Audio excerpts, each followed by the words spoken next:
There's a show on Amazon called Them. I never watched it because the quality of entertainment on Amazon is drenched with slavery to civil rights porn, and its intended trap is the American Negro hating white folk. We're the blacks, a hip family just trying to get by. The problem is our neighbors. We're the whites. Nobody ever cares if bad things happen to us anymore, and things are getting worse. Because in this town, it's the whites and the blacks on Amazon Prime. With that being said, there's always a certain amount of truth when they attempt to use the Bible.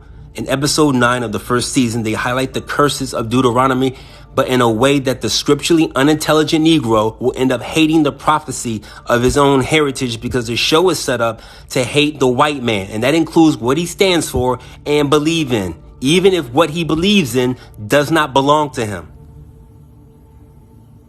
You're of course welcome to take refuge in our community.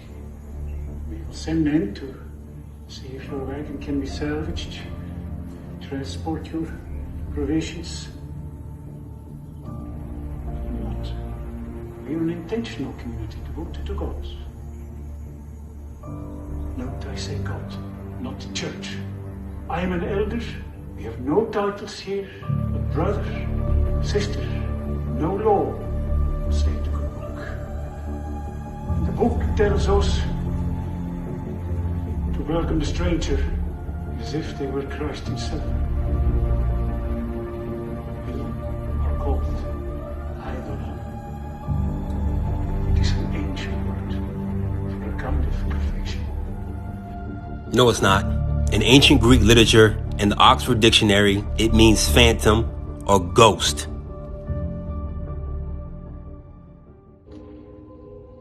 Leviticus 25. And you may take the sojourners living as aliens among you, and they may become your property. But with respect of your own countrymen, do not rule with such severity over one another. This is the problem with religion. Whoever controls the socioeconomic status of a particular racial class in their community can also control the interpretation of scripture to maintain their hierarchy physically, spiritually, and racially.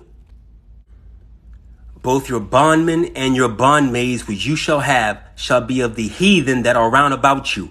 Of them shall ye buy bondmen and bondmaids. After Joshua removed the Canaanites, who are in fact the seed of Ham, Africans, the heathens, bondmen, and bondmaids that were around about were black. But this is what happens when the Roman Catholic Church, with their Council of Laodicea, translated the Bible and changed all the prophets' names so they would be distinctively read as white men, and all blacks were the heathens. Now, in this little community, they ordained this priest a prophet among them, because he says the Most High speaks to him, which is another lie out of religion. But if you go to the very first verse in Leviticus 25, and Yahuwah spoke unto Moses, in Mount Sinai, saying, he spoke unto Moses, not the Roman Catholic Church, not the Romans, not the Grecians, not any religious denomination. If you read the entire chapter, Yahuwah repeats his instructions for Moses to speak with the children of Israel, not the community of Edalon. Brother Luther is correct. But I ask you, brothers, did not the Lord correct my flawed thinking? Did not the Lord tell us through Scripture that these are our property?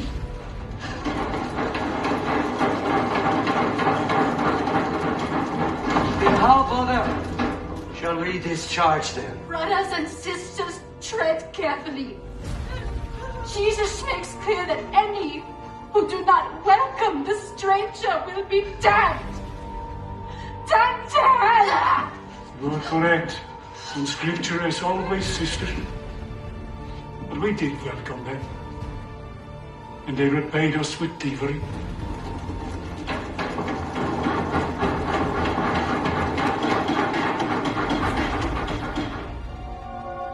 The Lord has spoken me his justice, Brother Luther. And the Lord has commanded that you shall deliver it to them, my dear brother.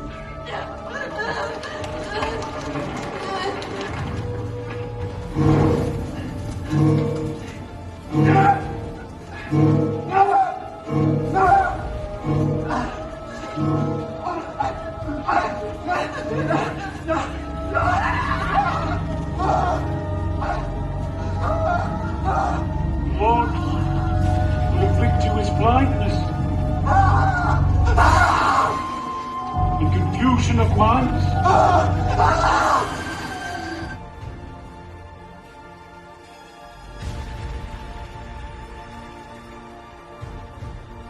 He will exile you to a land unknown to your ancestors.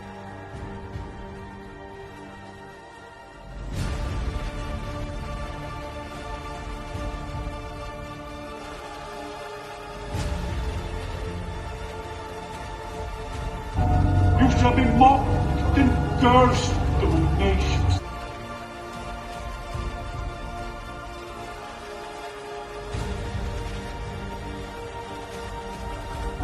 And your sons and daughters will each and all be led away into captivity.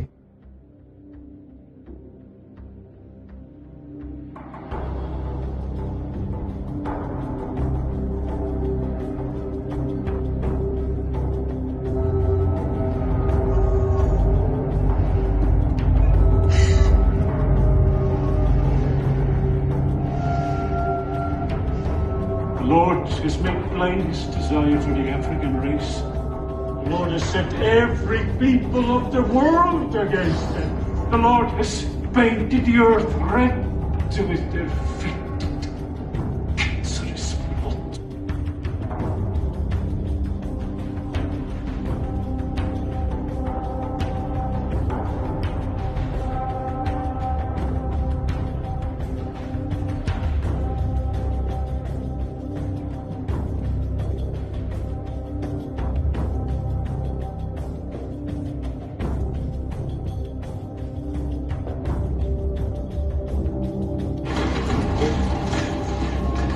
So we must punish them as the Lord commands.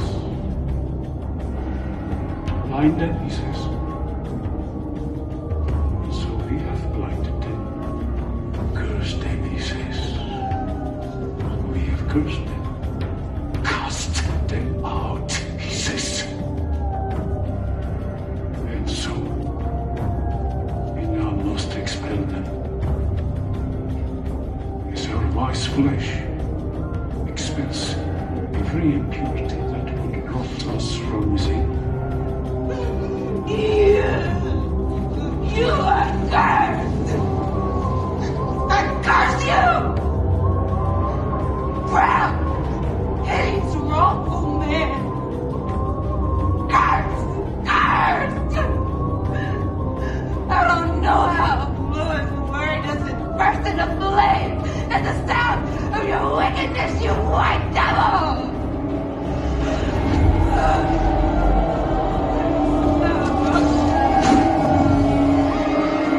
The reason why they make these TV shows is to get you to hate your heritage. Because you don't know who you are. They know who you are. They do. They don't make slavery or civil rights TV shows and threaten you with Horus, Set, Isis, and any of the Egyptian pantheon. They don't make those type of shows. They specifically make TV shows where the white Christian man is the enemy because they want you to think that the Bible is a white man's religion, that the Bible is made up. And it's not. It is your heritage. They mock you with it. They want you to hate who you are by only explaining to you the curses, by only explaining the prophecy where you're going to get done in, not by the white man, but by the Most High. That you are descendants, you are the children of the Israelites who agreed to the covenant under Mount Sinai. And then generations after that went through the punishment of not obeying the commandments. So a TV show like this is to get you to build you up to hating white people for 8 episodes. To get to the 9th one, use scripture, then you think to yourself, not understanding what the curses and the blessings and everything in Deuteronomy states, you look at it as white men using their religion to keep us down, so I'll never read the Bible. The Bible is you. It's always been you. When they talk about Gentiles, when they talk about the heathen, when they talk about strangers, that is not us that they're talking about. It's everybody around us. I'm sorry to say, if you're not hip to this knowledge now and you coming in hot, listening to me now, speaking about the African American and those who spread out in the four corners are the Israelites of the Bible. If you're just now hearing this, I'm sorry, but it's the fact. That Bible is not Christian. The Bible is not Catholicism. The Bible is not Pentecostal. The Bible is a historical record of the Israelites. And the children of that book are descendants that are living in America today. Now, folks, here's something else I got a problem with. The 10 Commandments. Here's my problem. Why are there 10? You don't need 10. I think the list of commandments was deliberately and artificially inflated to get it up to 10. It's a padded list. Here's what they did. About 5,000 years ago, a bunch of religious and political hustlers got together to try to figure out how to control people, how to keep them in line. They knew people were basically stupid and would believe anything they were told, so they announced that God had given them some commandments. Up on a mountain, when no one was around, God had given them the 10 Commandments. But let me ask you this. When they were sitting around making this shit up, why did they pick 10? Why 10? Why not 9 or 11? I'll tell you why. Because 10 sounds official. 10 sounds important. They knew if it was 11, people wouldn't take it seriously. Say, what, are you kidding me? The 11 Commandments? Get the fuck out of here. But 10 sounds important. 10 is the basis for the decimal system. It's a decade. It's a psychologically satisfying number. The top 10, the 10 most wanted, the 10 best dressed. So having 10 commandments was really a marketing decision. And this is my point. From atheists like George Carlin to every religious denomination to Hollywood, everyone has been given a platform to take apart, to pick apart, to abuse and use someone else's history as their own religion, and then be able to reteach that to the people that the book is about, and then get mad when those people, those children of that book wake up and want to reclaim what is rightfully theirs. It ends today, and we really are tired of it. And the sad part, I pulled that video off a Black Run Instagram page. That's how lost we are. Because y'all have been beat down over top of the head with this nonsense that book is a religion. That book is a historical record of one specific nation that these words are for. They're not meant to be shared and given out to everybody else to pick apart and to pick and choose which part that they want to use. It's not. It was made for one specific nation to come back after doing wrong. And if anybody wanted to follow those specific people, so what happened to them in the book didn't happen to you, you would be able to cleave to that group. It doesn't say that the Messiah is coming back for a religion. He ain't coming through with the crowds like, no, Pentecostal, no, oh, Christian, no, Orthodox, no. He's not coming back for that. He's coming back for vengeance, for the same people who crucified him, and it's the same people who created a religion that allowed you to believe, to think that everybody else that's black were heathens, strangers, and were only meant for curses.